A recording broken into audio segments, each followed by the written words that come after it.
আসসালামু আলাইকুম রহমতুল্লাহ। প্রদর্শক, হঠাৎ করে যখনই আপনার অনেক বেশি টাকা পয়সা ধন সম্পদের প্রয়োজন হবে, তখনই আপনি সূরা ফাতিহা ও ইস্তেগফারের এই গোপন আমলটি করুন। ইনশাআল্লাহ আল্লাহ তাআলা আপনার সকল বিপদ আপদ, বালা মুসিবত, দুঃখ কষ্ট, দুশ্চিন্তা, অভাব অনটন, দারিদ্রতা ও ঋণ দূর করে দিবেন এবং আল্লাহ পাক রব্বুল আলামিন আপনাকে ফেরেশতাদের মাধ্যমে গায়বীভাবে অনেক টাকা পয়সা ধন সম্পদ দিয়ে সাহায্য করবেন। সুবহানাল্লাহ। যেমনিভাবে আল্লাহ তাআলা আকাশ থেকে হজরত আইয়ুব আলাইহিস সালামের নিকট গায়বীভাবে স্বর্ণ মুদ্রা, ধন সম্পদ পাঠিয়ে সাহায্য করেছিলেন। সম্মানিত ভিউয়ার্স, সূরা ফাতিহা ও ইস্তেগফারের কোন আমলটি করিলে আল্লাহ তাআলা আপনাকে এই সকল পুরস্কারগুলি দান করবেন এবং গায়বীভাবে টাকা পয়সা ধন সম্পদ দিয়ে সাহায্য করবেন, সেই আমলটি সম্পর্কে জানতে চাইলে ভিডিওটি স্কিপ না করে সম্পূর্ণ ভিডিওটি মনোযোগ দিয়ে দেখতে থাকুন। আর ভিডিওটি ভালো লাগলে লাইক, কমেন্ট, শেয়ার করে চ্যানেলটি সাবস্ক্রাইব করে আমাদের পাশে থাকুন। সম্মানিত ভিউয়ার্স, আপনারা যদি এই নিয়মে সূরা ফাতিহা ও ইস্তেগফার পাঠ করে আমল করেন, তাহলে ইনশাআল্লাহ ফেরেশতারা নিজে এসে আপনাকে টাকা দিয়ে যাবে। সম্মানিত ভিউয়ার্স, তবে অবশ্যই আমলটি করতে হবে দৃঢ় বিশ্বাসের সঙ্গে। প্রিয় দর্শক, ফেরেশতারা যে মানুষের জন্য টাকা পয়সা ধন সম্পদ নিয়ে আসে, এই কথাটি হাদিস দ্বারাই প্রমাণিত। পূর্বে অনেক নবী আলাইহিস সালাম এবং সাহাবায়ে কেরামগণ কোরআনের বিভিন্ন সূরা ও আয়াতের আমল করে ফেরেশতাদের মাধ্যমে গায়বীভাবে অনেক টাকা পয়সা ধন সম্পদ পেয়েছিলেন, যা হাদিস দ্বারা প্রমাণিত রয়েছে। হজরত আইয়ুব আলাইহিস সালামের নিকট আকাশ থেকে আল্লাহ তাআলা গায়বীভাবে স্বর্ণমুদ্রা ধন সম্পদ পাঠিয়েছিলেন। সুবহানাল্লাহ। সম্মানিত ভিউয়ার্স, হাদিস শরীফের মধ্যে বলা হয়েছে হজরত আইয়ুব আলাইহিস সালামের দুইটি উঠান ছিল। একটি ছিল গম শুকানোর জন্য আর অপরটি ছিল যব শুকানোর জন্য। মহান আল্লাহ তাআলা সেই দুইটি উঠানের উপর 2 খণ্ড মেঘমালা পাঠালেন। 1 খণ্ড মেঘমালা সেই গমের উঠানে এমনভাবে স্বর্ণ ফেলল যে সেটি পূর্ণ হয়ে গেল। সুবহানাল্লাহ। অন্য মেঘমালাটি অপর উঠানের মধ্যে এমনভাবে রৌপ্য বর্ষণ করল যে সেটিও পূর্ণ হয়ে গেল। সুবহানাল্লাহ। আল্লাহু আকবার। সহিহ ইবনে হিব্বান হাদিস নং 2898। এছাড়াও অন্য এক হাদিসে বলা হয়েছে, আল্লাহর পক্ষ থেকে যাকে যাকে স্বর্ণের পঙ্গপাল আইয়ুব আলাইহিস সালামের নিকট এসেছিলেন এবং তিনি সেগুলি সংগ্রহ করেছিলেন। রাসূল সাল্লাল্লাহু আলাইহি ওয়াসাল্লাম বলেন, একবার আইয়ুব আলাইহিস সালাম গোসল করতেছিলেন। এমন্ত অবস্থায় এক ঝাঁক স্বর্ণের পঙ্গপাল তার উপর পড়তে শুরু করেন এবং তিনি সেগুলি মুঠি মুঠি করে তার কাপড়ে জমা করছিলেন। সুবহানাল্লাহ। বুখারী শরীফ হাদিস নং 7493। অনুরূপভাবে অনেক সাহাবায়ে কেরামদেরকেও আল্লাহ তাআলা ফেরেশতাদের মাধ্যমে গায়বীভাবে টাকা পয়সা ধন সম্পদ দিয়ে সাহায্য করেছিলেন, যা বিভিন্ন হাদিস দ্বারা প্রমাণিত রয়েছে। এছাড়াও এক হাদিসে বলা হয়েছে, রাসূল সাল্লাল্লাহু আলাইহি ওয়াসাল্লাম বলেন, ফেরেশতারা সকালে ফজরের সময় মানুষের জন্য ধন সম্পদ তথা রিজিক নিয়ে আসে। সুবহানাল্লাহ। হজরত আবদুল্লাহ ইবনে আব্বাস রাদিয়াল্লাহু তাআলা আনহু তার এক সন্তানকে ভোরবেলা ঘুমাতে দেখে তাকে বললেন, ওঠো, তুমি কি এমন সময়ে ঘুমিয়ে আছো যখন রিজিক বন্টন করা হচ্ছে? সুতরাং ফজরের সময় কেউ ঘুমিয়ে থাকলে ফেরেশতারা তার নিকট রিজিক পৌঁছাতে পারে না। নাউযুবিল্লাহি মিন যালিক। জাদুল মাআদ 4 নং খণ্ড 241 পৃষ্ঠা। সম্মানিত ভিউয়ার্স, তবে এই ধন সম্পদ আপনি এমনিতে সরাসরি পাবেন না, বরং আল্লাহ তাআলা আপনার কোনো ভালো কাজের মাধ্যমে কিংবা কোনো ভালো আমলের মাধ্যমে আপনার নিকট পৌঁছে দিবেন। তাই ফেরেশতাদের মাধ্যমে গায়বীভাবে টাকা পয়সা ধন সম্পদ পেতে চাইলে অবশ্যই আপনাকে ফজরের নামাজ জামাতের সহিত আদায় করতে হবে এবং বেশি বেশি দান সাদকা করতে হবে। কারণ বেশি বেশি দান সাদকা করিলে আল্লাহ তাআলা বান্দার সকল বিপদ আপদ, বালা মুসিবত, অভাব অনটন, দারিদ্রতা দূর করে দেন। সুবহানাল্লাহ। এছাড়াও রিজিক বৃদ্ধি হওয়ার যে সকল দোয়া ও আমল রয়েছে, সেগুলির মাধ্যমে আল্লাহ তাআলার নিকট দোয়া করে সাহায্য চাইতে হবে। সম্মানিত ভিউয়ার্স, আল্লাহর কোরআনের উপর কেউ বিশ্বাস রেখে আমল করিলে আল্লাহ তাআলা অবশ্যই সে আমল কবুল করেন। আল্লাহ তাআলা বলেন, আমি এই কোরআন সৃষ্টি করেছি মুমিনদের শেফার জন্য। অন্য এক আয়াতে বলা হয়েছে, আল্লাহ তাআলা বলেন, আর যারা আল্লাহর উপর বিশ্বাস রাখে, আল্লাহর উপর ভরসা করে, তাদের জন্য আল্লাহই যথেষ্ট এবং আল্লাহ তাআলা তাদের মনের সকল ইচ্ছা পূর্ণ করবেনই। সুবহানাল্লাহ।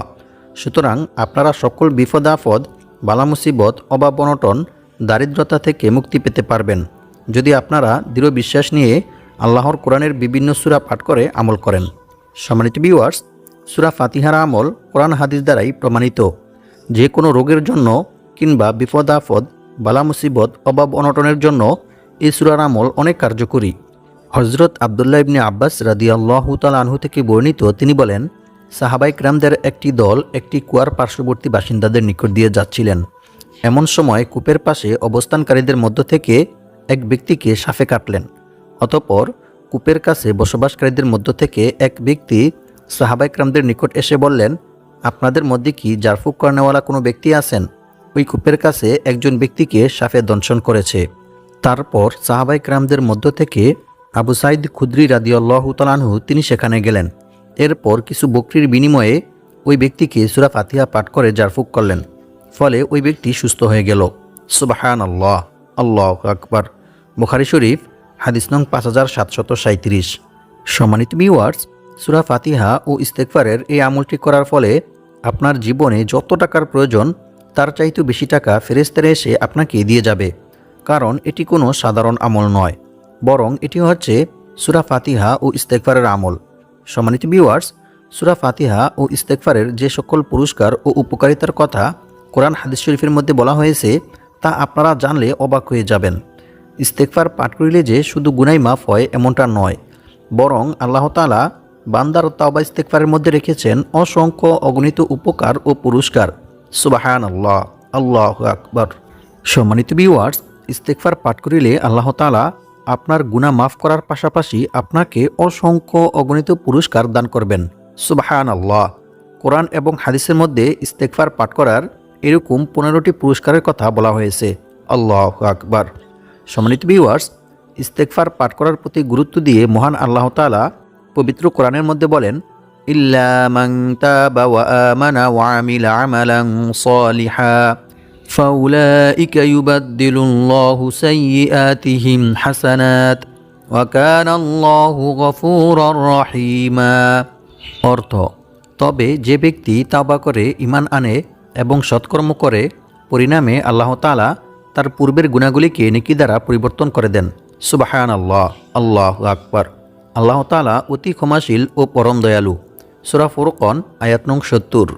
অন্য এক আয়াতে আল্লাহ তাআলা আরও বলেন, আর যে ব্যক্তি আল্লাহকে ভয় করবে, আল্লাহ তাআলা তার সমস্ত সমস্যা থেকে উত্তরণের পথ বের করে দিবেন এবং আল্লাহ তাআলা তাকে এমন জায়গা থেকে রিজিক দান করবেন যা সে কল্পনাও করতে পারবে না। অর্থাৎ তার ধারণার বাইরে থেকে গায়বীভাবে আল্লাহ তাআলা তার রিজিকের ব্যবস্থা করে দিবেন। সুবহানাল্লাহ। আর যে ব্যক্তি আল্লাহর উপর ভরসা করবে তার জন্য তিনিই যথেষ্ট হবেন। নিশ্চয়ই আল্লাহ তাআলা তার সমস্ত ইচ্ছা পূর্ণ করবেনই। সুবহানাল্লাহ, আল্লাহু আকবার। সূরাতুত তলাক আয়াত নং 2-3। সম্মানিত ভিউয়ার্স, আল্লাহ তাআলাকে ভয় করার সর্বোত্তম মাধ্যম হচ্ছে তাওবা ইস্তেগফার করা, ক্ষমা প্রার্থনা করা। বান্দার দ্বারা ইচ্ছায় কিংবা অনিচ্ছায় কোনো গুনাহ সংঘটিত হয়ে গেলে বান্দা যদি আল্লাহর ভয়ে, আল্লাহর আযাবের ভয়ে আল্লাহ তাআলার নিকট তাওবা ইস্তেগফার করে ক্ষমা প্রার্থনা করে, তাহলে আল্লাহ তাআলা অনেক খুশি হন এবং আল্লাহ তাআলা বান্দার প্রতি খুশি হয়ে বান্দাকে অসংখ্য অগণিত পুরস্কার দান করেন। সুবহানাল্লাহ। রাসূল সাল্লাল্লাহু আলাইহি ওয়াসাল্লাম বলেছেন, মরুভূমিতে হারিয়ে যাওয়া উট খুঁজে পেয়ে উটের মালিক যতটা খুশি হয় যখন কোনো গুনাহগার বান্দা আল্লাহ তাআলার নিকট তাওবা ইস্তেগফার করে ক্ষমা প্রার্থনা করে, তখন আল্লাহ তাআলা এর চাইতেও অনেক অনেক বেশি খুশি হন। সুবহানাল্লাহ, আল্লাহু আকবার। এমনকি আল্লাহ তাআলা বান্দার প্রতি খুশি হয়ে বান্দাকে অসংখ্য অগণিত পুরস্কার দান করেন। সুবহানাল্লাহ। রাসূল সাল্লাল্লাহু আলাইহি ওয়াসাল্লাম বলেন, যে ব্যক্তি বেশি বেশি তাওবা ইস্তেগফার পাঠ করবে, আল্লাহ তাআলা তার সমস্ত সমস্যা থেকে উত্তরণের পথ বের করে দিবেন। তার সমস্ত বিপদ আপদ, বালা মুসিবত, দুঃখ কষ্ট, দুশ্চিন্তা, অভাব অনটন, দারিদ্রতা ও ঋণ দূর করে দিবেন এবং আল্লাহ পাক রব্বুল আলামিন তাকে এমন জায়গা থেকে রিজিক দান করবেন যা সে কল্পনাও করতে পারবে না। অর্থাৎ তার ধারণার বাইরে থেকে গায়বীভাবে আল্লাহ তাআলা তার রিজিকের ব্যবস্থা করে দিবেন। সুবহানাল্লাহ। আর আল্লাহ তাআলার উপর ভরসা করার সর্বোত্তম মাধ্যম হচ্ছে বিপদ আপদ, বালা মুসিবত, দুঃখ কষ্ট, দুশ্চিন্তা, অভাব অনটন, দারিদ্রতা ও ঋণ সর্ব অবস্থায় আল্লাহর উপর ভরসা করতে হবে। আল্লাহ ব্যতীত অন্য কারো উপর ভরসা করা যাবে না, অন্য কারো কাছে সাহায্য চাওয়া যাবে না। এমনকি অন্য কারো কাছে নিজের সমস্যার কথাও বলা যাবে না, বরং সর্ব অবস্থায় রিজিক বৃদ্ধি হওয়ার যে সকল দোয়া ও আমল রয়েছে সেগুলির মাধ্যমে আল্লাহ তাআলার নিকট দোয়া করে সাহায্য চাইতে হবে। কারণ রাসূল সাল্লাল্লাহু আলাইহি ওয়াসাল্লাম বলেছেন, অভাব ও সমস্যাগ্রস্ত কোনো ব্যক্তি যখন তার অভাব ও সমস্যার কথা মানুষের কাছে বলে তখন তার সে অভাব পূর্ণ করা হয় না। নাউজুবিল্লাহি মিন যালিক। পক্ষান্তরে যে ব্যক্তি তার অভাব ও সমস্যার কথা আল্লাহ তাআলার কাছে বলে, আল্লাহ তাআলার কাছে সাহায্য চায়, অচিরেই আল্লাহ তাআলা তার অভাব ও সমস্যা দূর করে দেন। সুবহানাল্লাহ, আল্লাহু আকবার। সম্মানিত ভিউয়ার্স, আজকের ভিডিওতে আমি আপনাদেরকে সূরা ফাতিহা ও ইস্তেগফারের এমন একটি আমল শিখিয়ে দেব যে আমলটি করিলে আল্লাহ তাআলা আপনার সকল বিপদ-আপদ, বালা মুসিবত, দুঃখ কষ্ট, দুশ্চিন্তা, অভাব অনটন, দারিদ্রতা ও ঋণ দূর করে দিবেন এবং আল্লাহ পাক রব্বুল আলামিন আপনাকে গায়বীভাবে অনেক টাকা পয়সা ধন সম্পদ দিয়ে সাহায্য করবেন। সুবহানাল্লাহ। প্রিয় দর্শক, আমি আপনাদেরকে আর বেশি কিছু বলবো না, শুধু সূরা ফাতিহা ও ইস্তেগফারটি কী নিয়মে পাঠ করিলে ফেরেশতারা নিজে এসে আপনাকে টাকা দিয়ে যাবে সেই নিয়ম সম্পর্কে আপনাদেরকে জানিয়ে দেব। সম্মানিত ভিউয়ার্স, এটি একটি খুবই গুরুত্বপূর্ণ এবং পরীক্ষিত আমল। তো আপনারা কিভাবে কী নিয়মে আমলটি করবেন সেই নিয়ম সম্পর্কে ক্লিয়ারভাবে আপনাদেরকে জানিয়ে দেব। আপনারা যারা এখন এই ভিডিওতে লাইক করেননি, আপনারা দয়া করে ভিডিওতে লাইক, কমেন্ট, শেয়ার করে চ্যানেলটি সাবস্ক্রাইব করে রাখবেন। আর অবশ্যই ভিডিওটি না টেনে সম্পূর্ণ ভিডিওটি মনোযোগ দিয়ে দেখতে থাকুন, কারণ এই ভিডিওতে ফেরেশতাদের থেকে টাকা পাওয়ার জন্য সূরা ফাতিহা ও ইস্তেগফারের যে আমলটি শেখানো হবে সেই নিয়মে না করে যদি ভুল নিয়মে আমলটি করেন তাহলে কিন্তু আপনারা টাকা পাবেন না। তাই আমি যে নিয়মে বলবো শুধু সেই নিয়মেই আপনাদেরকে আমলটি করতে হবে, তবেই আপনারা ফেরেশতাদের মাধ্যমে গায়বীভাবে টাকা পয়সা ধন সম্পদ পাবেন ইনশাআল্লাহ। তো আপনারা সকলেই এখন আমার কথাগুলো মনোযোগ দিয়ে শুনবেন। আর এই আমলটি করার জন্য এবং গায়বীভাবে টাকা পয়সা ধন সম্পদ পাওয়ার জন্য অবশ্যই আপনাকে সূরা ফাতিহা সহিহ শুদ্ধভাবে পাঠ করতে হবে। তাই আমি এখন আপনাদেরকে সূরা ফাতিহা পাঠ করে শোনাবো।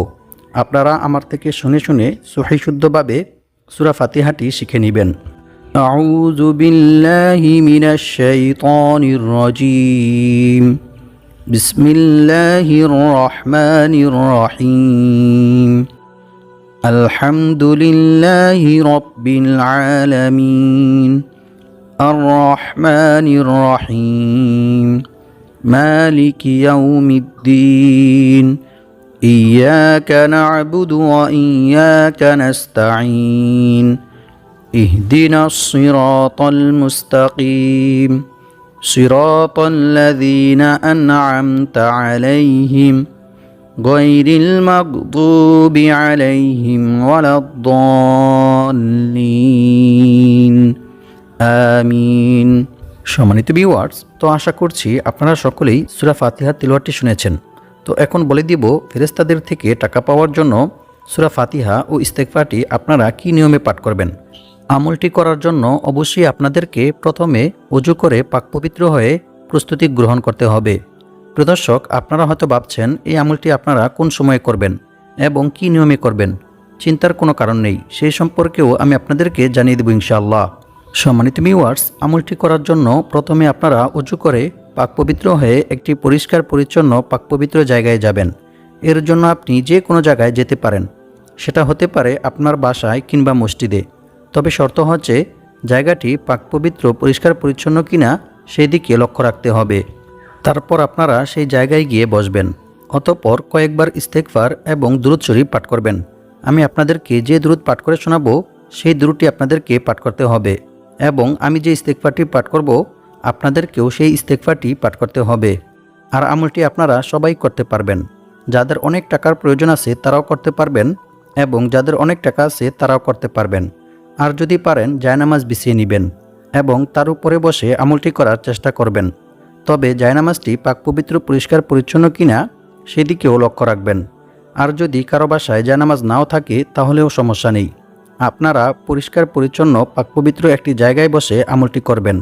আর এই আমলটি করার জন্য অবশ্যই আপনাদেরকে কিবলামুখী তথা পশ্চিম দিকে হয়ে বসতে হবে, অন্য কোনো দিকে ফিরে বসলে হবে না। আর অবশ্যই সূরা ফাতিহাটি সহিহ শুদ্ধভাবে পাঠ করতে হবে। তাই আমি যে সূরা ফাতিহার তিলাওয়াত করেছি সেখান থেকে শুনে শুনে সহিহ শুদ্ধভাবে সূরা ফাতিহাটি মুখস্থ করে নেবেন। প্রিয় দর্শক, আপনারা যতবারই সূরা ফাতিহা পাঠ করবেন ততবারই প্রথমে বিসমিল্লাহির রহমানির রহিম এবং শেষে আমিন বলে নেবেন, কারণ বিসমিল্লাহির রহমানির রহিমের মধ্যে বরকত রয়েছে। আর আপনি যদি আমিন বলেন তাহলে সূরা ফাতিহার মধ্যে যে দোয়াগুলি রয়েছে সবগুলি দোয়া আল্লাহ তাআলা আপনার জন্য কবুল করে নেবেন ইনশাআল্লাহ। সম্মানিত ভিউয়ার্স, এখন আমি আপনাদেরকে জানিয়ে দেব সূরা ফাতিহার এই আমলটি কোন সময় করতে হবে এবং কী নিয়মে কতবার পাঠ করতে হবে। সম্মানিত ভিউয়ার্স, আমলটি করার জন্য অবশ্যই আপনাকে প্রথমে ওযু করতে হবে এবং কারোর সাথে কোনো প্রকার কথা বলা যাবে না। আপনারা চাইলে এই আমলটি সকালে ফজর নামাজের পরে কিংবা রাতে ঘুমানোর পূর্বেও করতে পারবেন। আমলটি করার জন্য আপনাদেরকে প্রথমে একটি বিশেষ দুরূদ শরীফ পাঠ করতে হবে, কারণ যে কোনো আমল করার পূর্বে কিংবা দোয়া করার পূর্বে এবং পরে দুরূদ শরীফ পাঠ করতে হয়।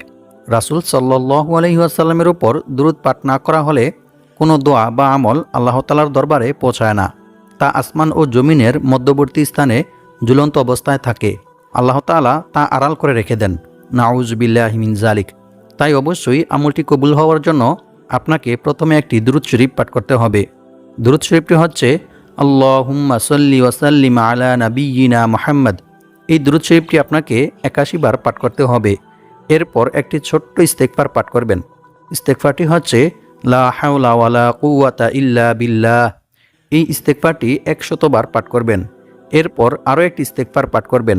এই ইস্তেগফারটি পাঠ করিলে আল্লাহ তাআলা আপনার সকল বিপদ আপদ, বালা মুসিবত, দুঃখ কষ্ট, দুশ্চিন্তা, অভাব অনটন, দারিদ্রতা দূর করে দিবেন এবং আল্লাহ তাআলা আপনাকে গায়বীভাবে অনেক টাকা পয়সা, ধন সম্পদ দিয়ে সাহায্য করবেন। ইস্তেগফারটি হচ্ছে আল্লাহুম্মা গফিরলি যামবি ওয়া ওয়াসি'লি ফি দারি ওয়া বারিকলি ফি রিজকি। এই ইস্তেগফারটি আপনারা ২৯ বার পাঠ করবেন। এরপর সূরা ফাতিহা পাঠ করবেন। প্রত্যেকবার সূরা ফাতিহা পাঠ করার পূর্বে এবং শেষে বিসমিল্লাহির রহমানির রহিম ও আমিন বলবেন। আপনাদেরকে সূরা ফাতিহা ২১ বার পাঠ করতে হবে। সূরা ফাতিহা পাঠ করা শেষ হলে আবার কয়েকবার ইস্তেগফার ও দুরূদ শরীফ পাঠ করে নেবেন। আস্তাগফিরুল্লাহ ওয়া আতুবু ইলাইহি, আল্লাহুম্মা গফিরলি। এই ইস্তেগফারগুলি পাঠ করে নেবেন। এরপর আল্লাহ তাআলার নিকট দোয়া করবেন। আপনি দোয়ার মধ্যে যা চাইবেন আল্লাহ তাআলা আপনাকে তাই দান করবেন ইনশাআল্লাহ। তবে দোয়ার মধ্যে আরও একটি দোয়া পাঠ করতে হবে, সেটি হচ্ছে আল্লাহুম্মা কফিনি বিহালালিকা আন হারামিকা ওয়া আগনিনি বিফাদলিকা আম্মান সিওয়াক। এই দোয়াটি পাঠ করিলে আল্লাহ তাআলা আপনার পাহাড় পরিমাণ ঋণ পরিশোধ করার ব্যবস্থা করে দিবেন। সুবহানাল্লাহ, আল্লাহু আকবার। আর দোয়া শেষ করার পূর্বে আরও ২টি ইসমে আজম পাঠ করে নেবেন। সেই ২টি ইসমে আজম পাঠ করিলে আল্লাহ তাআলা আপনার দোয়া অবশ্যই কবুল করবেন ইনশাআল্লাহ এবং আপনি আল্লাহ তাআলার নিকট যা চাইবেন আল্লাহ তাআলা আপনাকে তাই দান করবেন ইনশাআল্লাহ। ২টি ইসমে আজম হচ্ছে ইয়া যাল জালালি ওয়াল ইকরাম, ইয়া হাইয়ু ইয়া কাইয়ুম। আল্লাহর রাসূল সাল্লাল্লাহু আলাইহি ওয়াসাল্লাম বলেছেন, কোনো ব্যক্তি যখন আল্লাহ তাআলার নিকট এই ২টি ইসমে আজমের উসিলায় কিছু চায় তখন আল্লাহ তাআলা তাকে তা দান করেন। সুবহানাল্লাহ। অতঃপর দোয়া শেষ করে কয়েকবার দুরূদ শরীফ পাঠ করে নেবেন। এভাবে আমল করিলে আল্লাহ তাআলা আপনার সকল বিপদ আপদ, বালা মুসিবত, দুঃখ কষ্ট, দুশ্চিন্তা, পেরেশানি, অভাব অনটন, দারিদ্রতা ও ঋণ দূর করে দিবেন এবং আল্লাহ তাআলা গায়বীভাবে আপনাকে অনেক টাকা পয়সা, ধন সম্পদ দিয়ে সাহায্য করবেন। আল্লাহ পাক রব্বুল আলামিন আমাদের সবাইকে সূরা ফাতিহা ও ইস্তেগফারের এই আমলটি করে বিপদ আপদ, বালা মুসিবত, অভাব অনটন, দারিদ্রতা ও ঋণ থেকে মুক্ত হয়ে অনেক টাকা পয়সার মালিক হওয়ার তৌফিক দান করুক। আমিন।